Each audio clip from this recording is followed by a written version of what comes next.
Friends, स्वागत है सभी का मेरे YouTube channel SB coaching class पर। 1.21 या ओल्ड बुक में जब आप देखेंगे तो 2.21 करके मिल जाती है एक्सरसाइज, है ना। तो यहाँ पर अगला जो आप प्रश्न देखेंगे तो नई बुक में जब आप देखेंगे तो 1.22 दिया गया है और ओल्ड बुक में आपको देखेंगे तो वही वर्जन मिलेगा 2.22 का। ठीक है, तो सवाल सेम रहता है, नंबरिंग थोड़ा बहुत नई किताब में, पुरानी किताब में थोड़ा सा चेंज रहती है। ठीक है, तो देखिए नेक्स्ट क्वेश्चन कहता क्या कि 300 केल्विन पर 36 ग्राम प्रति लीटर सांद्रता वाले ग्लूकोज के विलयन का प्राशण दाब 4.98 बार है ना। ये प्रेशर का यूनिट है, बार जो दिया गया इसके अंदर।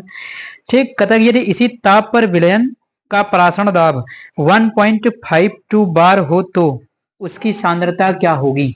तो बाद की कंसंट्रेशन पूछा है ना, पहले की कंसंट्रेशन आपको दे दिया है और लास्ट में कह रहा है कि जब उसका जो आपका ऑस्मोटिक प्रेशर है ना, जो उसका प्राशण दाब है वो चेंज हो जाएगा, तब आपको कंसंट्रेशन बतानी है कि कितनी। कंसंट्रेशन क्या, सांद्रता है, सांद्रता का मात्रक क्या होता है, मोल प्रति लीटर। तो जो भी आंसर आएगा मोल पर लीटर में उसको रिप्रेजेंट कर देना है, लिख देना, उसके पीछे काम खत्म।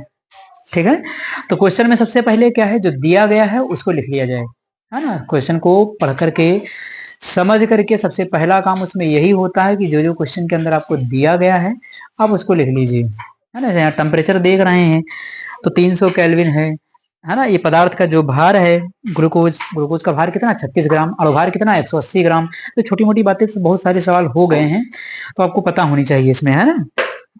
प्राशण दाब आपको दिया गया, फार्मूला आपको पता है, प्राशण दाब पाई बराबर CRT फार्मूला होता है। C बराबर N अपॉन V, कंसंट्रेशन क्या होती है N अपॉन V होती है। N क्या होता है, number of mole, weight upon molecular weight या मास अपॉन मॉलिक्यूलर मास होता है। सब रख करके कर लेना, सॉल्व कर लेना है आंसर, बिल्कुल विदाउट फार्मूले पर ही है, ज्यादा कठिन नहीं। लगाने के तरीके अलग अलग हैं, 2-3 तरीके से लग सकता है। आप चाहें तो इक्वेशन बना करके कर सकते हैं, इक्वेशन फर्स्ट सेकंड करके डिवाइड करके निकाल सकते हैं, और चाहे तो सीधे वैल्यू निकाल करके RT की दूसरी इक्वेशन में पुट कर दीजिए। लगाने के तरीके अलग अलग हैं, है ना। कोई इस सवाल को लगाने का, देखिए सोल्यूशन चैप्टर में इसमें जो आपके क्वेश्चन दिए गए हैं, हर सवाल को लगभग लगाने के 2-3 तरीके हैं, है ना। लेकिन उसमें से क्या होता है, जो थोड़ा सा सटीक होता है, जो सरल होता है, जो आसानी से समझा जा सके, किया जा सके जिसको, उस तरीके से मैं आपको बता देता हूँ। वरना लगाने के तरीका तो बहुत सारे हैं भाई, 2 से 3 तरीके हैं क्वेश्चन को लगाने के हैं इसमें, है ना। लेकिन यहाँ पर डिस्कशन वो कर लेते हैं कि जो सबसे इजी हो, आसानी से समझ में आ जाए। ठीक है, तो कुछ करना खास है नहीं इसमें। आपको 36 ग्राम ये विलेय का भार है और सब सिंबल का यूज करेंगे, हिंदी लिखने की आवश्यकता नहीं है। ठीक है, तो स्मॉल w आपको कितना दिया गया है, स्मॉल w आपको 36 ग्राम दे दिया है। ठीक है, तो आपको पता है ये विलेय का भार है, ग्लूकोज है। ठीक, अणुभार कितना होगा ग्लूकोज का, तो ये सब करने की आवश्यकता नहीं है, 1.180 है ना, 180 है। आप निकाल लीजिएगा, C6H12O6 ग्लूकोज का फार्मूला होता है। अब मॉलिक्यूलर वेट उसका कैलकुलेट कर लीजिएगा, ठीक है, 180 आ जाएगा और आपको वेट दिया ही गया है उसका। ठीक, टेम्परेचर आपको दिया गया है, टेम्परेचर अगर लिखना चाहे तो 300 केल्विन आपको दिया है ना, 300 केल्विन। ठीक है, ये तापमान दिया गया है। प्रेशर आपका जो पाई है ना, ये दाब भी आपको पाई दिया है, 4.98 बार, है ना। तो ये पहले का इनिशियल प्रेशर दिया है आपको, है ना, यानी ये पहले का जो इनिशियल है ऑस्मोटिक प्रेशर वो आपको दिया, ये सब चीज दी गई हैं। ठीक है, R का मान 0.0821, चाहे तो रखें चाहे तो ना रखें, आप रख करके भी सॉल्व कर सकते हैं और विदाउट बिना रखे हुए वैल्यू को सॉल्व कर सकते हैं, कोई दिक्कत नहीं। फार्मूला देखें, पाई बराबर CRT मैंने आपको पढ़ाया था, है ना, डेरिवेशन भी इसका कराया है बकायदा पूरा। तो पाई बराबर CRT, अगर यहाँ पर देखना चाहे तो C क्या होता है, C होता है N अपॉन V, कंसंट्रेशन है, ये RT है। ठीक है, N क्या होता है, नंबर ऑफ मोल होता है, तो मास अपॉन मोलर मास या वेट अपॉन मॉलिक्यूलर वेट रखा जाता है, करते चले जाइए, कोई दिक्कत है नहीं खास। तो वेट हो गया अपॉन में मॉलिक्यूलर वेट, और ये कर लिया V और ये कर लिया RT। ठीक है, ठीक, अब उसके बाद क्या करना है, तो ये पाई है, पाई आपको दिया गया, पाई वहां देखिए ऊपर वैल्यू रखी है। ठीक है, पाई की वैल्यू कितनी है, तो ये है 4.98 और स्मॉल w कितना है 36। ठीक, m क्या है कितना 180 है, तो 180 हो गया। वॉल्यूम, हाँ वॉल्यूम वाली बात देखिए, उसमें कह रहा कि प्रति लीटर, सवाल को ध्यान से पढ़िए, कह रहा प्रति लीटर, तो जो आयतन है V का मान कितना होगा 1 लीटर होगा, तो चाहे भूलिए नहीं, इसको भी वही लिख लीजिए, है ना, 1 लीटर।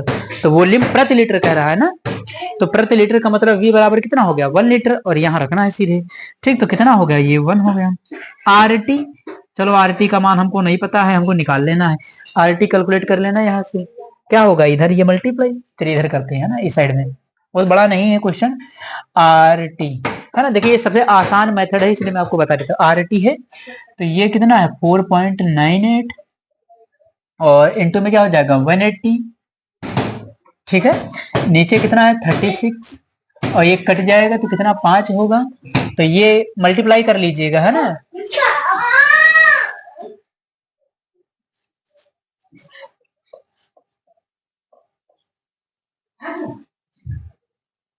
ये देखिए RT की वैल्यू फाइनल कितनी आ जाएगी, है ना। अब क्या करना है, सेकंड वाला जो ऑस्मोटिक प्रेशर दिया है दूसरा वाला, उसमें क्या करना है, इस वैल्यू को पुट कर देना ले जा करके, आंसर मिल जाएगा। तो कुछ खास नहीं करना है। पाई 2 जो बाद का आपको दिया है वो कितना है 1 पॉइंट, सवाल में ध्यान से देख लीजिएगा 52 दिया है क्वेश्चन के अंदर, है ना।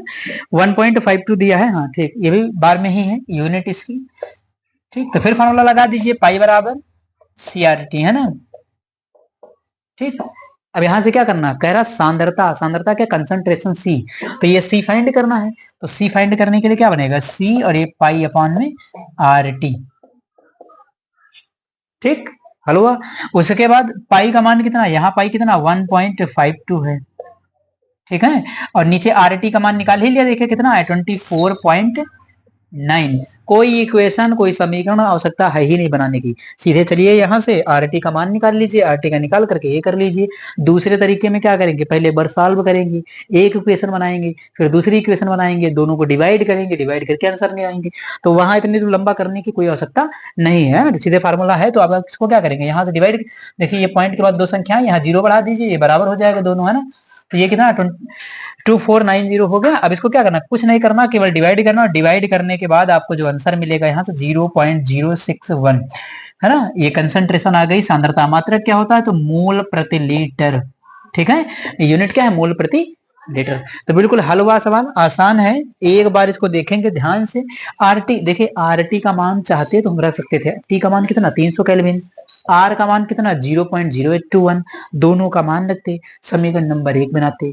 फिर दूसरे वाले में आते, पाई जो दिया गया था उसके लिए भी समीकरण नंबर 2 बनाते, समीकरण 1 को डिवाइड करते 2 से, है ना। तो बहुत लॉन्ग तरीका हो जाता, अगर आपको आसान लगता है तो तरीका मैंने बता दिया है, कर लीजिएगा। दोनों समीकरण बना करके 1 को 2 से डिवाइड कर लीजिएगा, उसके बाद कंसंट्रेशन मोलरता का फार्मूला लगा करके उसकी मोलैलिटी निकाल लीजिएगा। देखिए पाई, ये क्या है, पाई बराबर CRT, सी क्या कंसंट्रेशन है, कंसंट्रेशन क्या मोलरता, मोलैरिटी कैपिटल M, तो कैपिटल M भी लिख सकते हैं यहाँ पर, C की जगह पर आप कैपिटल M भी, फार्मूले में आपको C की जगह कैपिटल M भी मिल सकता है, ठीक है।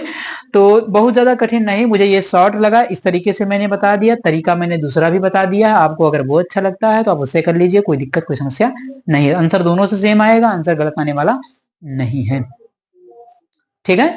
तो ये रहा आपका क्वेश्चन नंबर, था कौन सा, ये आपका ये 2.22 या 1 पॉइंट, नई बुक में देखेंगे तो 1.22 मिलेगा, ठीक है। ये स्मॉल W है, थोड़ा सा बढ़ा करके इधर लिख दिया जाए, है ना, ये ठीक। तो इस प्रकार से ये क्वेश्चन आपका सॉल्व हो जाता है। तो उम्मीद करता हूं कि आज जो मैंने क्वेश्चन आपको बताया है वो समझ में आया हुआ होगा, है ना। इसके बाद जो अगले क्वेश्चन है उनको मैं सॉल्व करवाऊंगा अपने नेक्स्ट पार्ट में, ठीक है।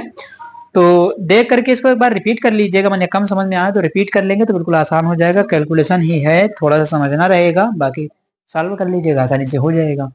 तो चलिए फिर पढ़ाई करते रहिए, मिलते हैं नेक्स्ट लेक्चर में। Thanks for watching this video.